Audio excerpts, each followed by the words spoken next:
podcast pendidikan inspiratif.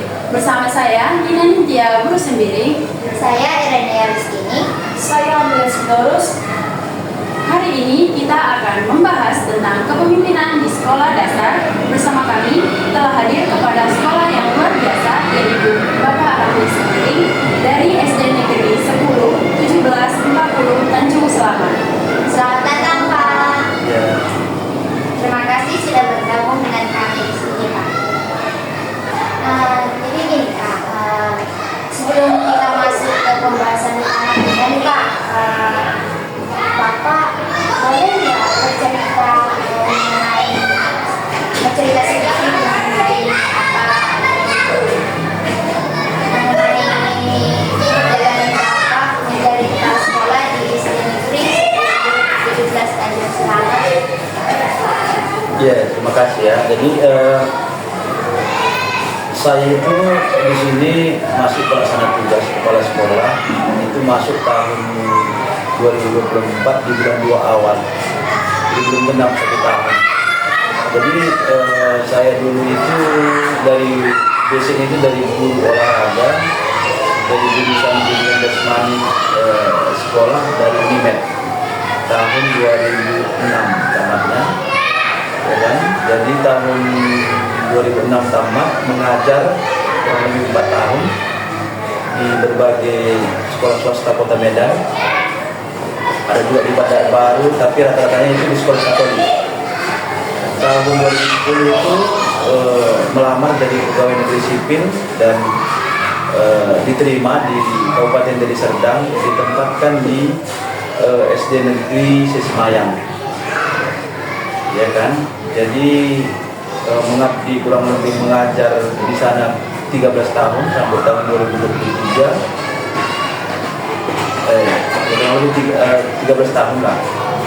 Maka tahun 2024 di bulan 2 ditugaskan di sini sebagai pelaksana kepala sekolah oleh Dinas Pendidikan Kabupaten Deli Serdang di umur 40 tahun. Jadi itulah kira-kira perjalanan singkat saya jika bisa menjabat pelaksana tugas di sekolah negeri 17 Tanjung Selamat ini. Terima kasih, Pak. Terus kita masuk ke selanjutnya, Pak. Sebagai kepala sekolah, Pak, tentu Bapak memiliki filosofi atau prinsip kepemimpinan yang Bapak pegang teguh. Apa yang menjadi filosofi kepemimpinan yang Bapak terapkan di sekolah, terutama dalam konteks pendidikan dasar? Iya, kalau filosofi saya itu kebetulan itu saya dari SD dari SD sampai dengan SMA itu di sekolah Katolik, maka itu identik dengan kedisiplinan dan juga pembelajaran yang memang harus betul-betul baik ya. Maka filosofi saya itu disiplin dan juga meningkatkan mutu pendidikan yang baik di sini. Terima kasih, Pak, jawabannya luar biasa. Selanjutnya, menurut Bapak, apa peran kepala sekolah dalam menciptakan lembaga yang berhasil untuk siswa dan murid? Ya, jadi kalau di kurikulum Merdeka itu kan kepala sekolah adalah pemimpin pembelajaran. Jadi guru yang ditugaskan untuk jadi pemimpin pembelajaran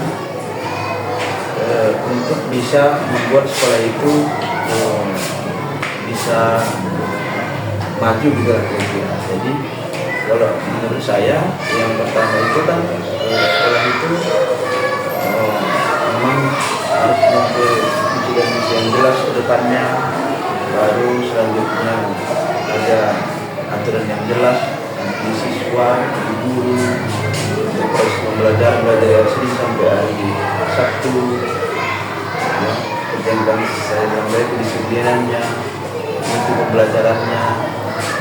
Jadi di sini kita sudah buat semuanya, bisa ada rapat sekali sebulan, bagaimana kerjanya untuk yang honor itu meningkatkan dia bekerja dengan baik, kita kasih dia kalau bekerja dengan baik kita kasih bonusnya untuk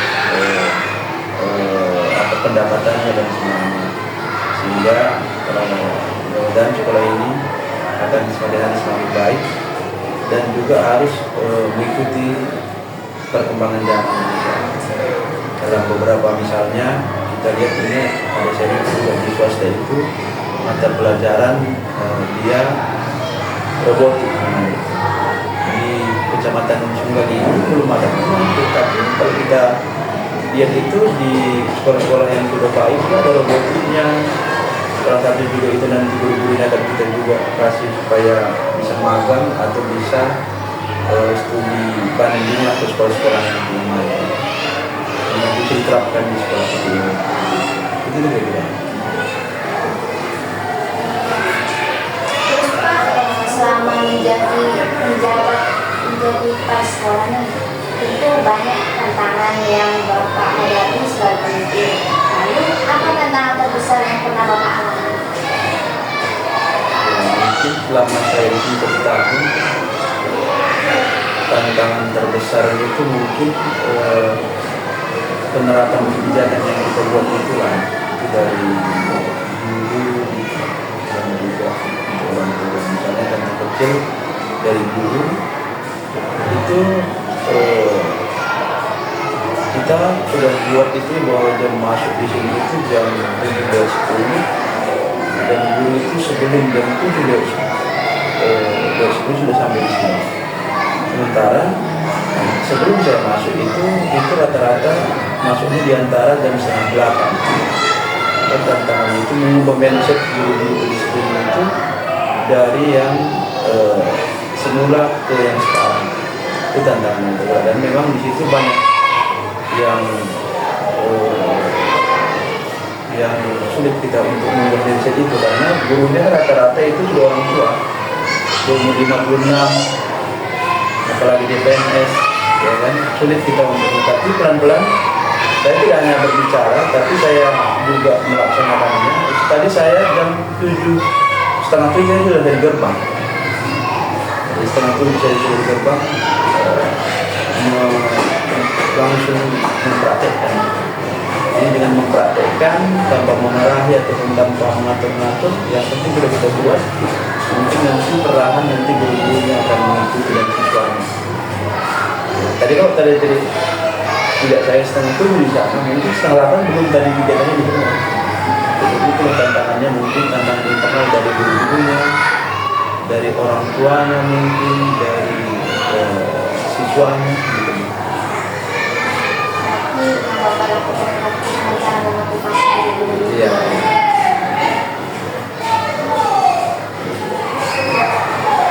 Selanjutnya, lalu apa solusi yang dapat Bapak berikan?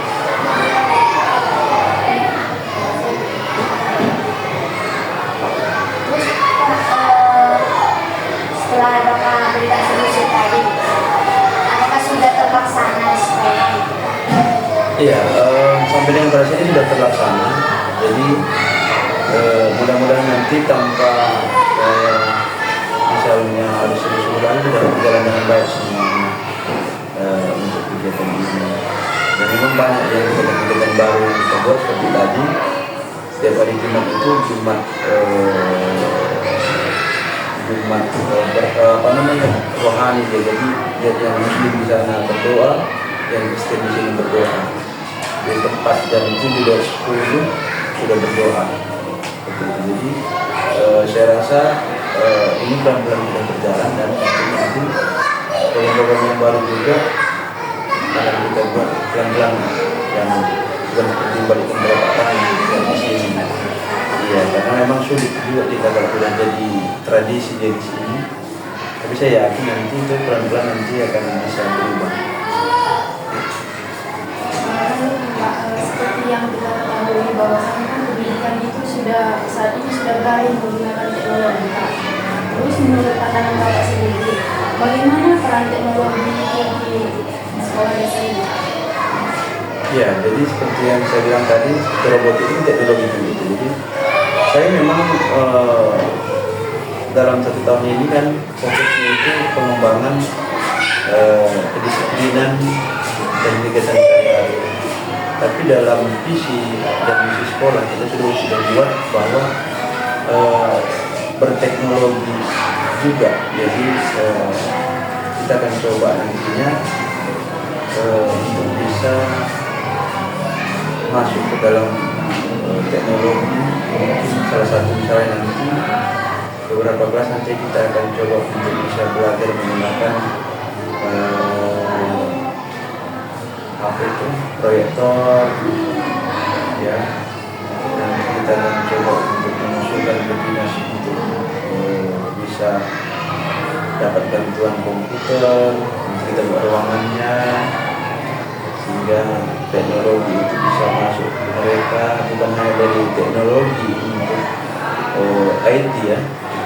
Teknologi itu kan bisa juga itu dari yang lain, misalnya P5-nya mereka bisa juga menghasilkan makanan-makanan nantinya, bisa nggak usah dulu keluar, yang bisa kita jajakan di sini, misalnya apalah kira-kira yang sering dibuat orang yang sering orang yang juga P5 di hari Sabtu. Mudah-mudahan atau kejadian tangannya kita ambil apa namanya, supaya nanti teknologi itu ya paling tidak, kalaupun tidak dari semuanya satu sisi kita bisa kembangkan. Tapi saya masih cari dulu yang mana yang paling tepat yang dulu dikembangkan, karena kalau robot itu dananya banyak. Itu di swasta itu aja itu kumpulnya 1 bulan 100.000. Memang bagus saya lihat itu. Dia kan itu seperti dia udah alat-alat komputer yang sudah bisa menggerakkan semua. Sudah ada peralatan-peralatan canggih lah. Mudah-mudahan lah nanti untuk kedepannya teknologi ini bisa kita cari yang mana yang paling pas. Ya kalau nanti ada usulan dari Unika berkaitan dengan teknologi bisa kita juga buat. Ini kita sama kita tahu sama dosen-dosennya berkaitan dengan teknologi. Seperti itu lah. Kan di SD itu kan penggunaan teknologi itu kadang-kadang disalahgunakan, Pak. Padahal mengusulkan ke pemerintah untuk menyediakan komputer. Seandainya nanti pasti nanti pas pembelajaran tidak ada gurunya di dalam, Pak. Terus anak-anak itu kadang-kadang tidak lagi membuka pembelajaran itu, Pak. Dia membuka aplikasi lain gitu, Pak. Bagaimana menurut Bapak? Iya, jadi kalaulah nanti itu diberikan sama kita bantuan itu, masih kita harus cari guru komputer, dan guru komputer itu yang harus membimbing siswa itu suatu masuk ke dalam komputer. Nah masalah itu dia itu pasti terus akan kita arahkan supaya jangan ini menggunakan teknologi dengan baik. Ya kalau sekali-sekali ditolong dan sebagainya itu saya rasa tidak perlu pendidik di kelas pun sering juga karena sering juga orang itu. Tapi kita berusaha, kita ingatkan di barisan, kita ingatkan sebelum dia belajar komputer, kita betul-betul memang buka komputer, bukan buka susu sembarangan.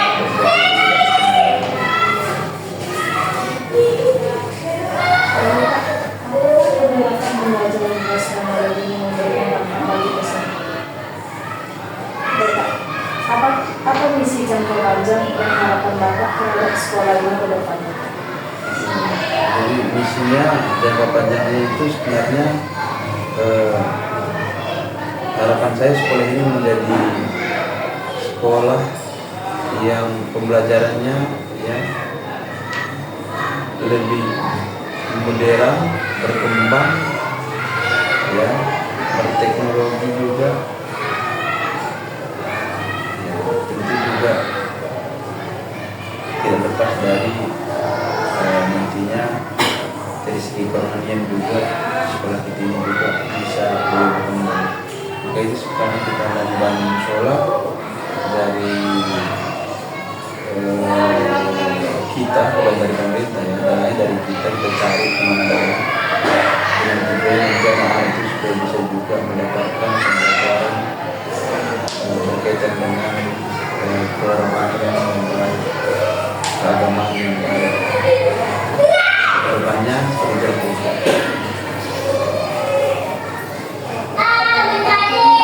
Jika Bapak bisa memberikan pesan kepada kepala sekolah lain Pak, atau pemimpin pendidik di luar sana, apa yang ingin Bapak sampaikan? Yang pertama mungkin teruslah bekerja dengan baik, menjadi kepala sekolah yang mengutamakan perkembangan pembelajaran siswa, perkembangan sekolah, itu nomor satu dulu.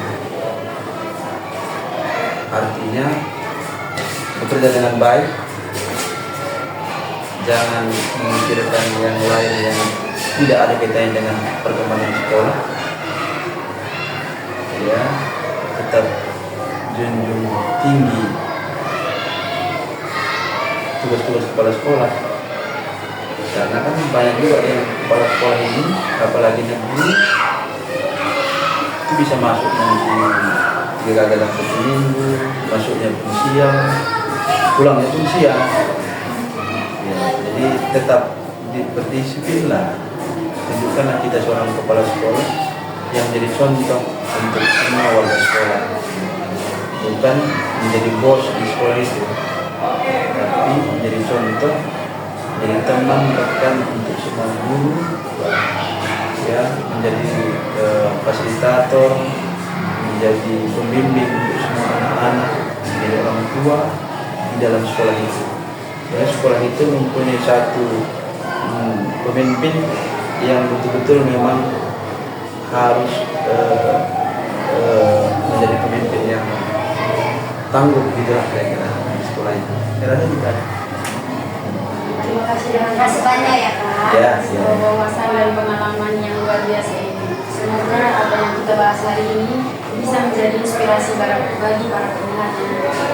Ya, terima kasih juga saya ucapkan kepada saya sudah, kalau saya semua itu yang mahasiswa itu tidak ada saya panggil adik, itu semua saya panggil ibu, supaya juga itu nanti terpancar aura keguruannya, karena kan jadi guru nanti. Terima kasih kepada ibu guru yang sudah datang ke sekolah kami, mewawancarai kami. Semoga nanti ke depannya juga studinya, kegiatannya di kuliah sukses semua, tidak ada halangan, cepat tamat, supaya cepat kerja. Ya, salam nanti sama seluruh dosen ataupun pemimpinnya di Unika. Selama ini antara sekolah kita dan Unika sudah berjalan dengan baik. Itu buktinya di lemari Unika semua itu. Jadi ya, saya ucapkan terima kasih ya. Sukses selalu. Terima kasih. Baik, itu tadi obrolan kita tentang kepemimpinan di sekolah dasar bersama Bapak Kepala Sekolah Pak Ramli sendiri. Sampai jumpa di episode berikutnya dari podcast Pendidikan Inspiratif. Tetap semangat dan terus belajar. Salam pendidikan. Terima kasih. Terima kasih.